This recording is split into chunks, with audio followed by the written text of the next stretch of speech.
사순절 넷째 주일입니다.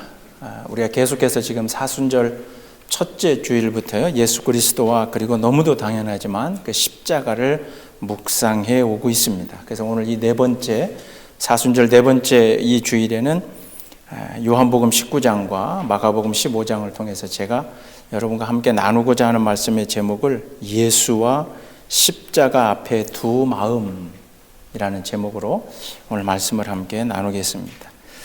세 번째 주간이었던 지난주에 이제 제가 그런 말씀을 드렸죠. 또 한 번 제가 여쭤보지만 지난주 설교를 다 잊고 오셨잖아요. 그러시죠?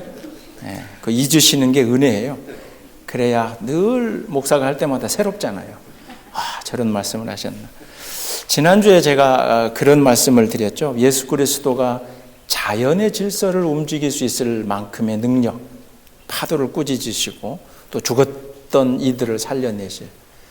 그러나 예수님은 그 행하실 수 있는 기적과 능력의 힘을 자신을 위해서는 단 한 가지도 사용하지 아니하시고 마지막에 십자가에 달려 돌아가실 때는 그냥 당신을 위해서 조금 사용하셔도 될 텐데 끝내 당신을 위해서는 단 한 가지도 사용하지 아니하시고 십자가에서 순종과 그리고 지난주 제목이었던 당신을 내어주심으로 그 십자가에 달려 돌아가신, 그래서 그 십자가는 순종과 내어줌입니다 하는 말씀으로 제가 지난주에 우리 같이 함께 묵상을 했었습니다. 얼굴 표정을 보니 지난주에 저런 말씀을 하셨나 하는 궁금하신 분들은 유튜브에 가서 꼭 다시 한번 보시고, 그래서 그 십자가에서 예수 그리스도께서 하나님 앞에 전적으로 순종하시는 그 순종과 자기 자신을 완전히 육체적인 욕심과 욕망을 포기하고 내어주신 그 십자가를 우리가 묵상해야 되는데, 오늘 말씀을 통해서 제가 가만히 그 생각을 해봅니다. 그런 십자가를 바라보는 우리들에게도 두 가지 마음이 있겠구나. 그런 예수를 바라보는 우리들에게 두 가지 마음이 있을 수 있겠구나 해서 오늘 말씀으로 그렇게 한번 은혜를 나누고자 합니다. 잘 아시는 것처럼 제가 사는 이 하이랜드 지역이 참 좋아요. 동네도 좋고, 하이랜드에 사시는 분들 그러시죠? 좋잖아요. 이 겨울이 되면 이제 거의 겨울이 끝나가는데 눈이 이렇게 속이 산에 내려서 네덜란드에 이렇게 있다가 하이랜드 쪽으로 가다가 그 프리웨이 말고 그 로컬 길을 가다 보면 그 눈 쌓인 또 산이 너무 멋있어요. 그래서 잠깐 차를 세워서 사진을 찍어야지 하고 전화기를 꺼내서 이렇게 딱 찍어 보면 가끔 어떠세요? 그렇게 사진을 찍어 보면 희한하게 제 전화기가 아이폰 겁나게 비싼 건데도 불구하고 카메라 성능이 굉장히 좋은 거임에도 불구하고 운전하고 가면서는 멋지다 하고 차를 세워서 딱 찍어보면 뭔가 좀 부족해 보여요. 내 눈으로 들어오는 그것보다 사진을 뭔가 찍으면, 그래서 이게 대단한 광경이다 하고 찍어서 다른 사람 줘봐야 그런가 보다 하고 마는 거죠. 그런 일을 겪을 때마다 목사인 제가 항상 역시 창조주 하나님이 만들어주신 인간의 눈이 카메라보다 낫구나. 이 과학 기술보다 눈이 낫구나. 하나님 대단하십니다. 할 것 같은데, 그런데 가만히 시간이 지나다 보면 제가 가지고 있는 그 캐논 카메라의 카메라 렌즈가, 그 카메라도 그렇고 산지 한 20년 됐는데 얘는 지금도 찍으면 잘 찍혀요. 근데 우리 여러분 가지고 계신 눈은 어떠세요? 눈 건강하세요? 예나 지금이나 변함없이 또렷이 잘 보입니까? 아니요. 돋보기도 써야 되고 몇몇 분들은 백내장 수술도 받아야 되고 침침해. 그래서 이 바늘귀를 꽂으려면 그냥 전쟁을 한번 해야 되고, 그러니까 어찌 보면 때로는 하나님이 창조해 주신 인간이 가지고 있는 이 눈이 다른 어떤 과학기술보다도 더 뛰어난 것 같은데, 근데 또 때로는 우리가 가지고 있는 이 눈이 가지고 있는 어떤 한계도 있고, 그래서 과학기술을 우리가 우습게 여기는 게 아니라 인간이 볼 수 없는 그 멀리 있는 것도 줌인으로 당겨서 볼 수 있는 게 또 망원 렌즈이기도 하고 그러잖아요. 그 이 두 가지를 제가 가만히 생각해 보면서 그런 결론을 내리죠. 카메라에는, 렌즈에는 마음이 없는 거죠. 그러죠? 카메라와 렌즈, 다른 말로 얘기해도 과학기술에는 마음이 없어요. 기술이 발달하고 아무리 잘 있는 그대로의 모습을 찍어 놓는다 할 수 있는 기술이 있어도 그 안에는 마음이 없어요. 아시겠지만 이걸 뒤집어서 이야기하면 그냥 늘 평소에 바라보던 풍경과 광경이더라도 내가 마음이 뭔가 기쁘고 감사한 일이 있고 내 마음이 아주 좋은 일이 있으면 늘 매번 보는 거이더라도 굉장히 귀해 보이고 달라 보이는 거죠. 그러나 과학기술로 만들어낸 그 렌즈는 마음이 없기 때문에 그 찍어대는 풍경에 어떤 의미를, 뜻을 부여할 수가 없어요. 그러나 우리 인간은 그 뜻을 부여할 수가 있잖아요. 그럼 이게 항상 긍정적으로만 사용이 되면 좋은데 이게 또 반대로도 사용이 되는 거죠. 밖에 아주 멋있는 노을이 있는데 오늘 내가 뭔가 부부싸움을 하고 열받는 일이 있어요. 그러면 그 빨간 노을을 보면서 평소에는 아름답다가도 부부싸움 한 뒤에 그 노을을 보면 어떤 생각이 들어요? 빨갛게 타는 게 내 속이다. 이러면서 더 열받는 거죠. 그 인간이 하나님이 주신 눈이라고 하는 이게 참 훌륭한데 더불어서 우리에게 마음을 주셔서 이게 때로는 장점이기도 하고 때로는 단점이기도 하잖아요. 제가 군목을 오래 사역을 했지만 10년 했지만 한국에 있는 군인들이 겨울이 되면 또 군부대가 강원도 쪽이 전방 쪽에 있잖아요. 겨울에 눈이 많이 와요. 그럼 우리 형제들이 그럽니다. 펄펄 눈이 옵니다. 하늘에서 눈이 옵니다. 이 노래가 아니라 펄펄 쓰레기가 옵니다. 하늘에서 하얀 쓰레기가 옵니다. 이 남자분들은 알아요. 눈이 내리는 게 얼마나 아름다울 것 같지만 그거 내리고 나면 군인들은 죽도록 치워야 됩니다. 그러니까 군인들의 눈에는 하얗게 내리는 눈이 아니라 뭐야? 자기들끼리 하얀 쓰레기가 내린다. 눈은 하얗지만 그걸 바라보는 마음에는 그 눈을 치워야 된다는 그 마음에는 그 눈이 지겹도록 보이는 거죠. 긴 시간 동안 교도소에서 사역을 하셨던 어느 목사님이 은퇴하시면서 글을 쓴 에세이를 제가 본 적이 있거든요. 요즘은 우리가 사형 집행을 한 지가 오래됐는데 그 전에 사형수가 남겨놓은 일기장을 그 목사님이 가족에게 전해주면서 그 한 구절을 이렇게 적어 놓으셨는데 그렇게 기록이 되어 있습니다. 돌멩이 하나, 운동장에 돌멩이 하나, 그리고 이름 없는 저 풀 한 송이, 그리고 내 방에 있는 거미줄, 그 거미줄에 매달린 거미 하나, 그 어느 것도 소중하지 않은 게 없구나. 아마 자기가 죽을 그 날이, 사형 집행일이 다가온다는 걸 알고 얼마 전에 적어 놓았던. 그래서 그 목사님이 그 일기장을 그 가족에게 전해주면서 한없이 울었다는, 이제 그 책을 보면서 제가 그 생각을 해보게 됩니다. 내 눈에 보이는 것이 때로는 다가 아니고 또 내 눈에 보이는 것에 내가 얼마든지 의미를 부여할 수 있고 동시에 분명하게 내가 보는 것을 내 마음이 삐뚤어져서 그것을 잘못 바라볼 수도 있는 것이 연약하고 죄 많은 우리 인간의 모습이구나. 다른 말로 하면 그렇게 시시각각 변할 수 있는 마음을 가지고 있는 이 부족한 인간들을 변함없으신 하나님은 계속해서 끝까지 우리를 사랑해 주시는구나. 그 주님의 사랑이 여러분의 신앙의 고백의 한 가운데 중심이 되시기를 주님의 이름으로 축원합니다. 그러니 창세기에 아담과 하와가 선악과를 따먹고 난 뒤에 몸을 가리고 바위 뒤에 숨었을 때 창세기 3장 9절에 하나님이 부르시죠. 아담아, 아담아, 네가 어디 있느냐? 하나님이 부르시면서 아담이 지금 이 에덴 동산 어느 구석, 어느 돌 뒤에, 어느 나무 뒤에 숨어있는 그 육체의 장소를 하나님이 궁금하신 게 아니라 아담아, 지금 네가 어디 있느냐? 라고 부르시는 하나님의 음성은 아담아, 네가 지금 어떤 마음이냐? 아담아, 네가 지금 처음에는 나와 함께 이 세상 에덴을 창조하고 같이 짐승과 모든 자연의 이름을 지어주면서 나와 함께 기뻐하고, 그리고 혼자 있는 네가 혹시나 적적할까 봐 내가 너에게 줬던 그 하와를 받아 안으면서는 내 살 중에 살이요 뼈 중에 뼈요. 그렇게 하나님이면 나와 같은 마음으로 나와 같은 곳을 바라보던 나와 마음이 통했던 아담아, 지금 네 마음이 어디 있느냐.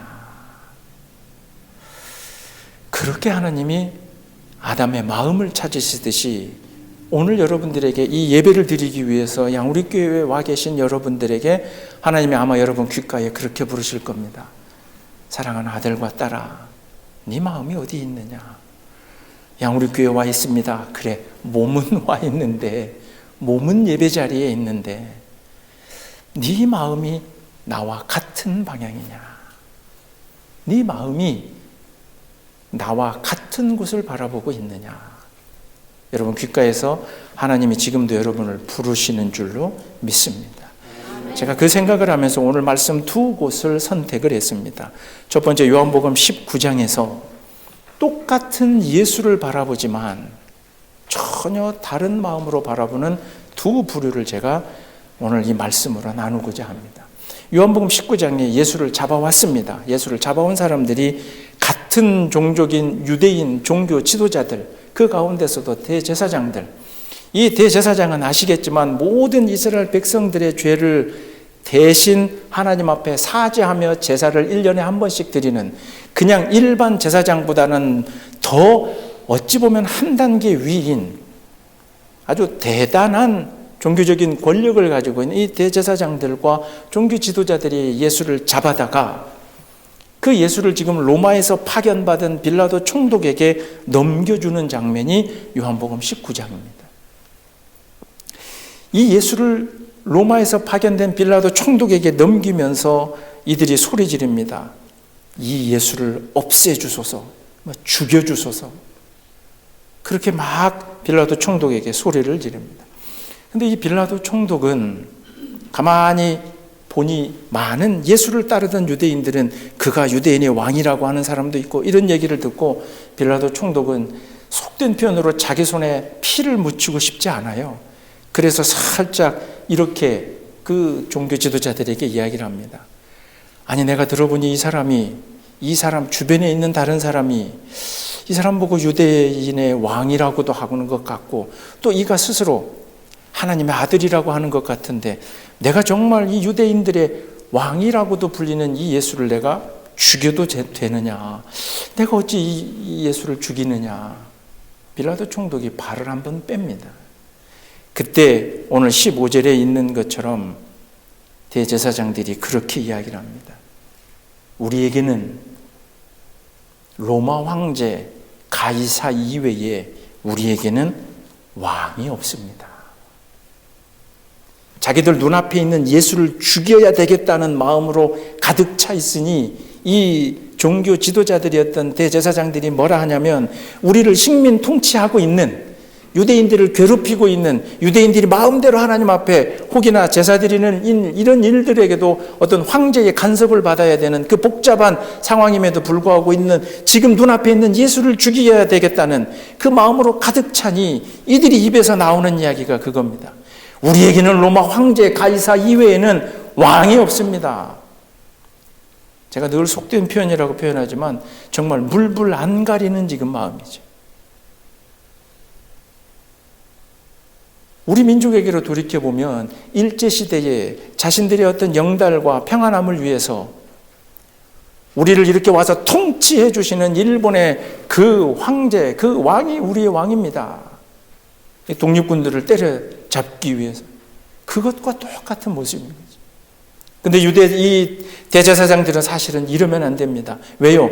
누구보다도 율법을 지켜오던 사람들이고 누구보다도 이 많은 유대 백성들에게 하나님의 말씀을 지켜 가르치라고 소리쳤던 사람들이고 그리고 이들이 마음속으로 늘 고백해 오던 그 마음 한가운데는 세상에 보이는 그 어떤 왕도 우리 유대인 선택받은 선민 사상을 갖고 있던 자기들을 통치할 그 어떤 인간도 없다. 하나님 이외에 야훼 하나님 이외에 우리는 고백할 자 무릎 꿇을 자가 없다고 그렇게 늘 하나님 앞에 제사 드리던 대제사장들이었는데 그들이 지금 그들의 입술로 이야기하는 거죠.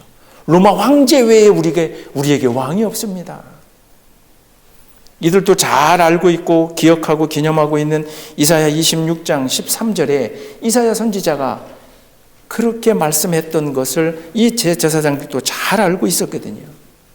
여호와 우리 하나님이요, 우리에게 다른 주들이 있었는데, 다른 신들이 또는 다른 통치자들이 있었는데, 그러나 우리는 주만 의지하고 앞으로 주의 이름만을 부르리이다.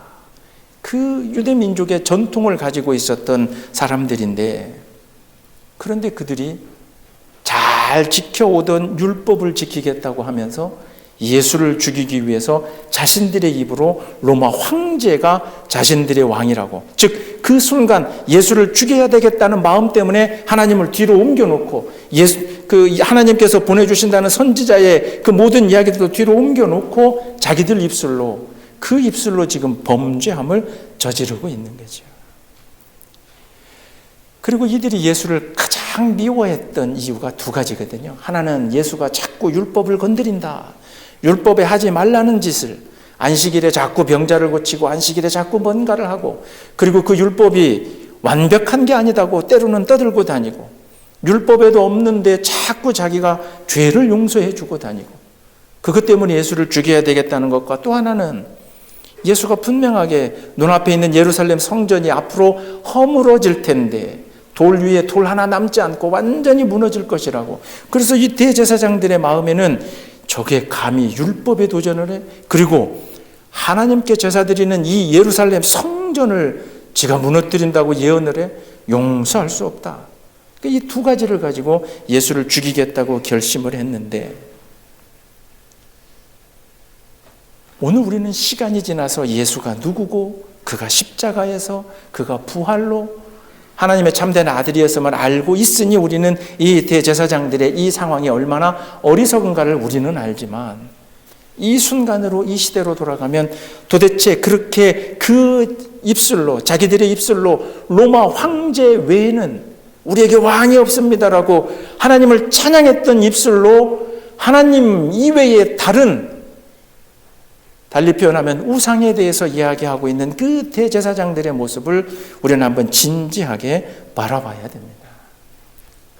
그런데 오늘 요한복음 19장 오늘 본문에 앞서 12절에 가면 한 번 더 빌라도가 예수를 풀어주려고 할 때 이 대제사장들이 그렇게 이야기합니다. 19장 12절에 당신이 만약에 예수를 풀어주면 당신은 가이사 황제의 부하가 아니다.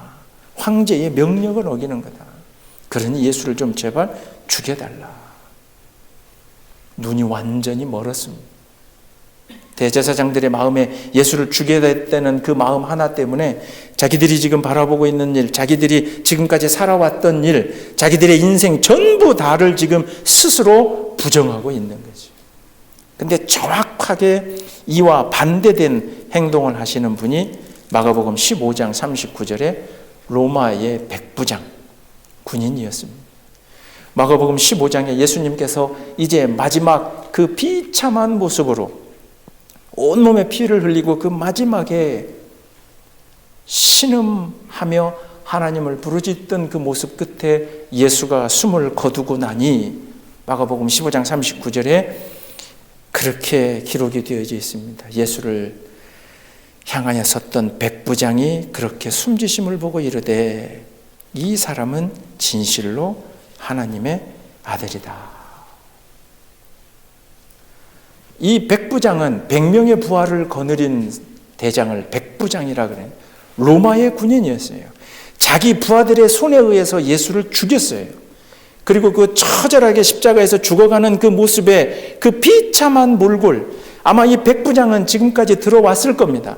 자기들을 부하를 시켜서 예수라고 하는 유대인의 많은 사람들을 선동했던 어떤 청년 하나를 죽여야 되는데 가만히 들어보니 그가 때로는 파도를 꾸짖기도 하고 그가 때로는 죽었던 것처럼 보이던 사람도 살린다는 얘기도 듣고 그가 때로는 물로 포도주를 만들었다고 하고 놀라운 기적을 행했다고 하는 그 예수를 자기가 지금 부하들을 시켜서 막 죽여서 매달아 놓고 죽어가는 그 장면을 보면서 이 백부장은 마음 한편으로는 저러다가 저 청년이 그 위에서 막 기적을 놀라운 기적을 행해서 다시 살아나서 자기를 죽이는 내 부하와 나를 공격하면 어떨까? 아마 이 백부장은 그런 마음도 있었을 거예요.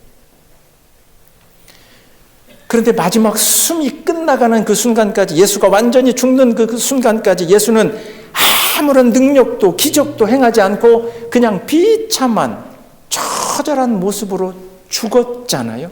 그런데 그 모습을 보고, 그러니까 이 백부장의 눈앞에 펼쳐진 모습은 이 백부장이 지금 이야기하는 것처럼 저가 진짜 하나님의 아들이라고 고백할 아무런 그런 모습이 아니에요.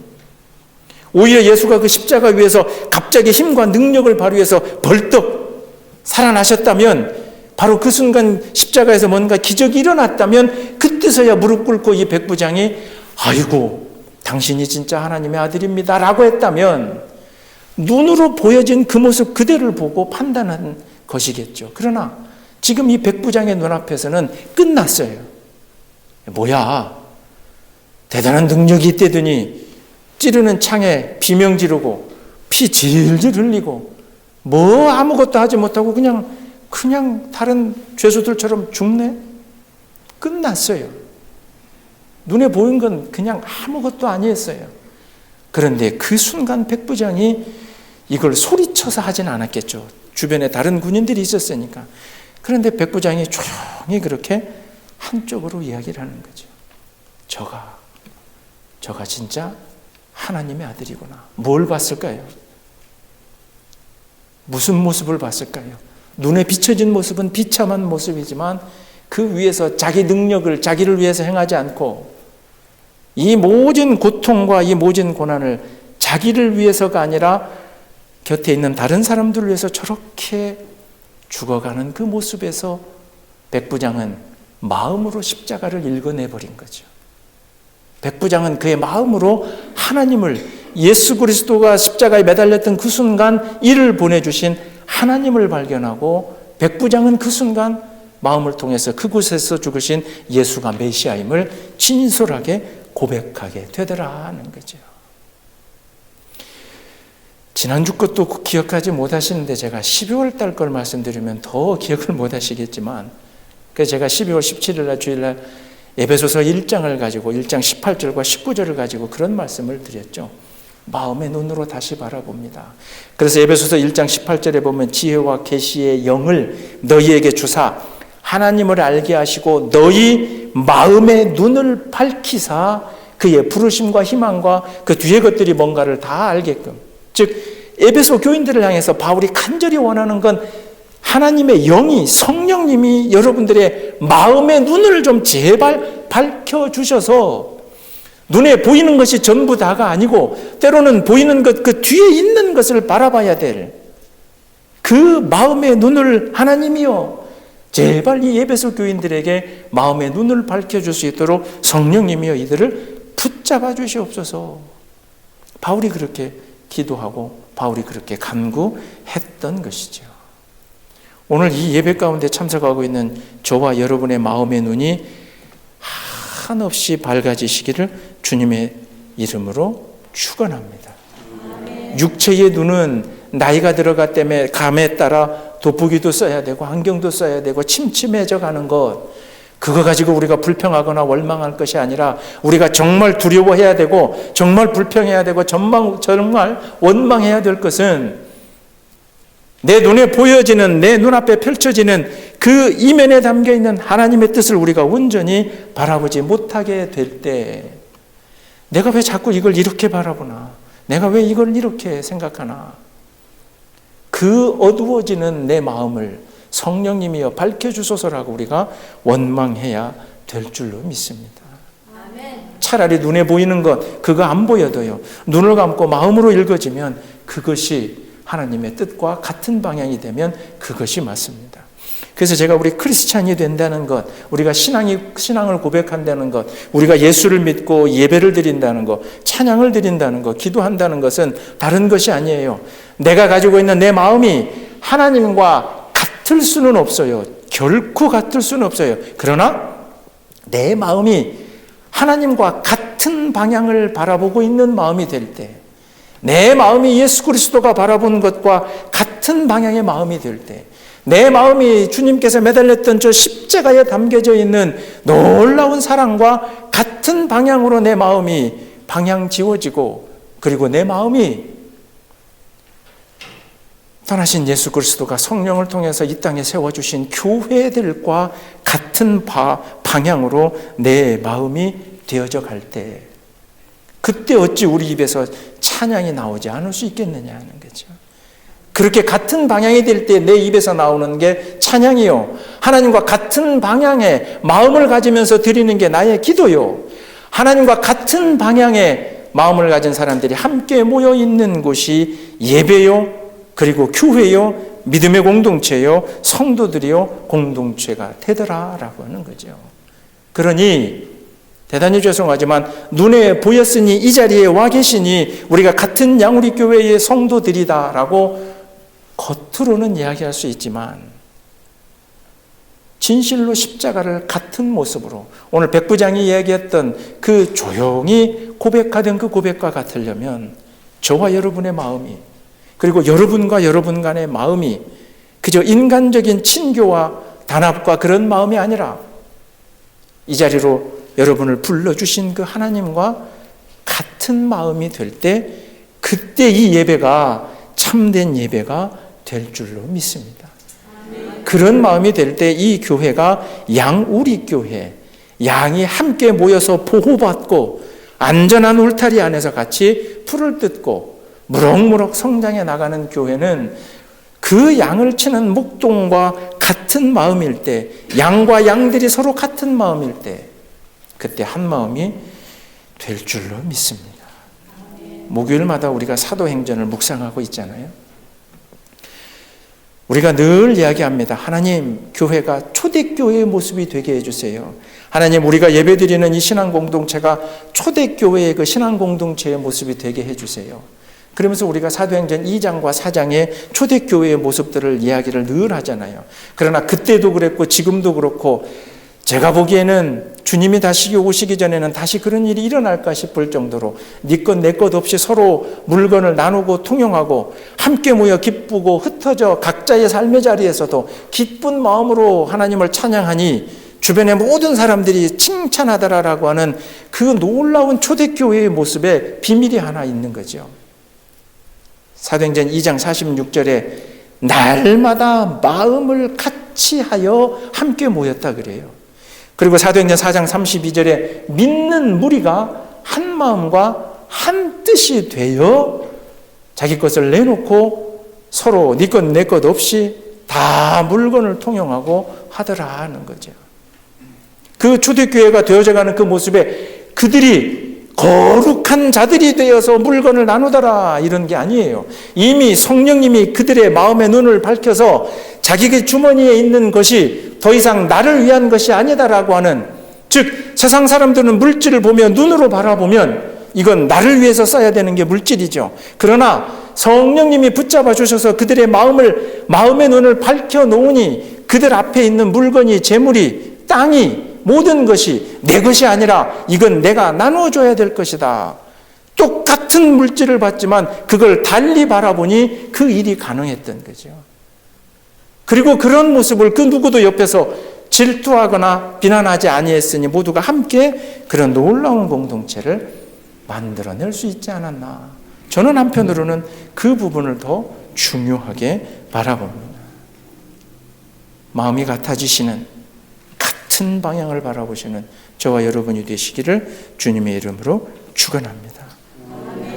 여러분 또 신앙생활을 해 가시면서 늘 경험해 보시는 일이고 늘 때로는 겪어 보시는 일이지만, 내 마음이 불편해지기 시작하면 교회의 예배가 절대 은혜가 될 수가 없어요. 그러나 내 마음이 하나님께로, 그게 기도를 통해서든지 성령님의 붙잡아 주심을 통해서든지 아니면 또 다른 성도의 어떤 사랑 넘치는 은혜를 내가 경험해서든지 어찌됐든지 간에 교회 안에 나오면서 내 마음이 예수 그리스도와 같은 마음이 되면, 양우리 교회 예배의 모습의 이 초라한, 우리 열심히 애쓰시는 안수 집사님 이외에 그냥 찬양 혼자 저렇게 하시고, 다른 교회 가면 반주도 있고 막 찬양 대원들이 쓰고, 눈에 보이는 건 이렇게 초라할지 모르지만 여러분들 한 사람 한 사람, 이 예배에 앉아 계시는 여러분들의 마음이 예수 그리스도의 그 마음과 십자가의 마음과 같은 방향이 되면요, 초라하기 때문에 더 눈물이 나요. 초라하니까 더 은혜가 돼요. 하나님, 우리 이렇게 열심히 기도합니다. 하나님, 이렇게 교회를 위해서 헌신하고 희생합니다. 그런데 하나님, 외롭지 않게 해주세요. 그런데 하나님, 이 빈자리, 그리고 등 돌리고 떠나시는 한 영혼 한 영혼, 하나님, 그거 어찌하면 좋습니까? 초라하면 초라할수록, 보잘것 없어 보이면 보잘것 없어 보일수록 오히려 그 은혜에 은혜가 되고, 그 은혜가 감사하게 되고, 그 예배가 더 눈물의 예배가 되는 것입니다. 그러니 예수를 죽여야 되겠다고 내가 지금 믿어오고, 대제사장들이요, 지금까지 자기들이 믿어왔고 지켜왔고 바라봐왔던 율법을 흔들어, 그리고 내가 제사 드리는 예루살렘 성전을 무너진다고 해, 이런 괘씸한 놈 예수를 죽여야 되겠다고는 자기 마음과 맞지 않으니 눈앞에 있는 메시아를 제발 죽여달라고 이방 황제에게 하소연하고 있는 대제사장들의 모습이 이 자리에 있는 여러분 가운데 단 한 사람도 이와 같은 마음을 가지지 않으시기를 주님의 이름으로 축원합니다. 우리가 가져야 될 마음은 비참하게 십자가에서 죽어가는 그 예수의 마지막, 끝내 기적을 행하지 않고 그냥 그 자리에서 죽음을 받아들이는 그 모습을 보며 아마도 고개 숙여 조용히 저가 진짜 하나님의 아들이구나, 자기 신앙을 고백해 내버린 이런 로마 황제의 부하였던, 유대인과는 아무 상관없었던 이 백부장의 신앙의 고백이 저와 여러분의 신앙의 고백이 되시기를 주님의 이름으로 축원합니다. 이 사순절에 여러분들은 십자가를, 예수 그리스도를 어떤 눈으로, 어떤 마음으로 바라보고 계십니까? 이 사순절 기간 동안 여러분이 묵상해 오고 계시는 십자가와 예수님은 어떤 모습입니까? 이 자리에 앉아 계시는 여러분은 그 누구도 이 대제사장들처럼 그렇게 소리 지르지는 않죠. 예수를 죽여야 됩니다. 저걸 없애야 됩니다. 우리는 당연히 그러지 않죠. 그러나 내 하루 24시간 중에 나는 예수 없이도 충분히 내가 가지고 있는 물질과 지식과 경험과 연륜 가지고 내가 내 마음대로 살 수 있어. 굳이 예수 아니어도 내가 내 인생 내가 꾸려갈 수 있어라고 생각하는 그 마음을 가지고 단 한순간이라도 그렇게 살으셨다면, 소리치진 않았지만 여러분도 조용히 예수를 죽이시오, 예수를 매달으시오 하는 제사장들과 똑같다는 거죠. 세상 사람들과 구분되지 아니하는 모습으로 어떤 중요한 일을 판단하고 결정하고 인생의 모든 길들 앞에 내가 뭔가를 선택해낼 때 그게 말씀에 의지해서, 사랑에 의지해서, 주님이 가르쳐 주신 십자가의 놀라운 그 사랑에 의지해서 선택하지 않고 세상 사람들이 똑같이 아는 대로 나에게 이득이 되는 것, 내 기분을 좋게 하는 것, 나를 좀 이렇게 알아주는 것, 그 방향으로만 선택해 왔다면, 거부하지는 않았지만, 표시하지는 않았지만 내 입술로도 내 마음으로도 예수를 좀 사라지게 해주소서. 우리는 그렇게 십자가를 멸시하고 예수를 뒤로 옮겨 놓았던 그런 어리석은 믿음이 되어왔을 수 있다는 것이죠. 그러나 반대로 로마 군인이었던 백부장은 감히 야훼 하나님께 제사를 드리지도 않았겠죠. 이가 충성했던 건 로마의 황제 가이사였겠죠. 명령을 따랐던 것도. 그러나 이 로마 군인 백부장의 마음속에 하나님도 모르고 아무것도 몰랐지만, 그래서 겉으로는 거룩한 척, 대제사장들처럼, 종교 지도자들처럼 길거리에서 손들고 감히 하나님 앞에 기도한 적도 없고, 다른 사람들에게 저 사람들은 거룩한 자들이다라고 그런 얘기를 들어본 적도 없는 그런 로마 백부장은 조용히 고개를 숙이면서 저렇게 숨을 거둔 저자가 하나님의 아들이 맞구나 라고 고백했던 모습은 오늘 우리 곁에서 어떻게 나타나냐면, 예수님처럼 순종하며 조용히 자신을 내어주는 것으로 교회에서 헌신하고 순종하고, 그리고 또 이 교회에 나와 있는 이름 없는 한 성도 한 분을 위해서라도 조용히 내 마음을 전하면 그것이 바로 비록 겉으로는 거룩한 척하지 않아도 그의 신앙의 고백 마음 한가운데는 예수 그리스도가 유일한 우리의 메시아입니다라고 고백하는 삶의 모습이 그 안에 담겨지게 될 줄로 믿습니다. 이 사순절을 보내시는 여러분의 신앙의 고백 속에는 대제사장들처럼 겉으로 드러나는 화려한 드러내 보이는 신앙의 모습이 아니라 조용히 고개 숙이며 자기의 삶을 돌이켜서 회개하고 진실되게 고백하는 그런 양우리 교회 성도들의 거룩한 사순절이 되시기를 주님의 이름으로 축원합니다. 말씀의 끝으로 시간이 지나서 요한복음 19장에 있던 이 대제사장들에게는 어떤 일이 일어나느냐. 이들이 지키려고 했던 게 율법과 예루살렘 성전이잖아요.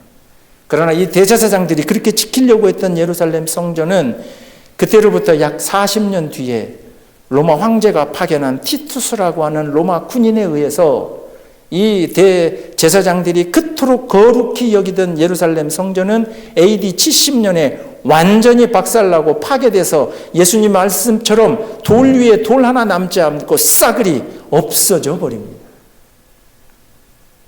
불과 한 치 앞들 내다보지 못하고 이 대제사장들은 로마 황제의 이름을 들어서 그만이 우리의 유일한 왕입니다라고 외쳤지만 자기들이 떠받들었던 그 황제의 부하들에 의해서 자기들이 제사드리던 예루살렘 성전이 AD 70년에 박살나 버린다는 거죠. 그러나 이름도 없이 그리고 기록된 다른 곳도 찾을 수 없는 마가복음 15장의 이 로마의 백부장은 제 마음속에는 그렇게 고백되어져 갑니다.